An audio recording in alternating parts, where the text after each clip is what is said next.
બાપુ બોલો ને. તમે હું જોઉં છું હનુમાન બાપાને બહુ શ્રદ્ધાથી તમે ઘણીવાર મેં જોયું. આ હનુમાન દાદા જ્યાં પણ હોય પૃથ્વી પર દેવી દેવતાને તો ઘણા પણ મંદિરો છે, પણ હનુમાન બાપાનું એવું કેમ કે બધા ભક્તો વધારે હોય એનું? હનુમાન દાદા એટલે એક સતયુગ છે. હા. હનુમાન દાદા અત્યારે જીવિત છે, બરાબર. હનુમાન દાદા એટલે એ દાદા એવા છે ને કે એને એમનું જીવન જ આખું રામને અર્પણ કરી દીધું, રામની સેવામાં. તમે જ્યાં પણ કહો નિસ્વાર્થથી એ રામની સેવા કરતા. રામ ભગવાનને એવું વરદાન આપ્યું હતું.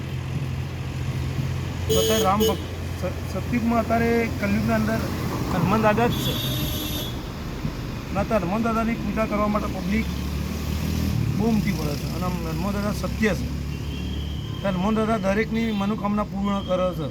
જો તમે હનુમાન દાદાને માનતા હોય તો તમારી એવી કોઈ વસ્તુ નથી કે શક્ય ના થાય. હનુમાન દાદા વગર તમે એ વાત લઈને જો, અને એ વાત ગમે તે હોય, થાય. આ હનુમાન દાદાનો પરિચય. અને દાદા એટલે સતયુગ કહેવાય. આમ કલયુગના અંદર સતયુગ છે દાદા, સત્ય. એટલે જે હનુમાન દાદા છે ને એ રામ ભક્ત છે. એમનું પોતાનું જીવન આખું અર્પણ કરી દીધું રામને, રામ સીતાની સેવામાં, બરાબર. તમે વિચાર કરો, હવે આપણા મા બાપને આપણું જીવન અર્પણ નહીં કરી શકતા, આપણું પોતાનું જીવન આપણા મા બાપને અર્પણ નહીં કરી, આપણા મા બાપની સેવા નહીં કરી શકતા. એની જગ્યાએ આ વ્યક્તિ જે હનુમાન દાદા હતા, દાદા ને એમનું જીવન રામને અર્પણ કરી દીધું.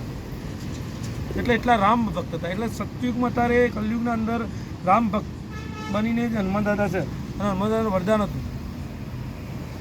વાહ, બરાબર. હનુમાન દાદા અમર છે.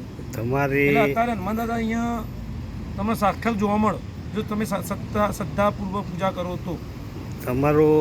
તમે જે તમારી પાસે જાણીને મને આનંદ થયો કે ખરેખર હનુમાન દાદા એટલે જીવિત, અને અત્યારે માગો ત્યારે ગમે ત્યાં હોય, જંગલ હોય. જાય હા હા. અને તમારી બધી મનોકામના પૂરી કરશે.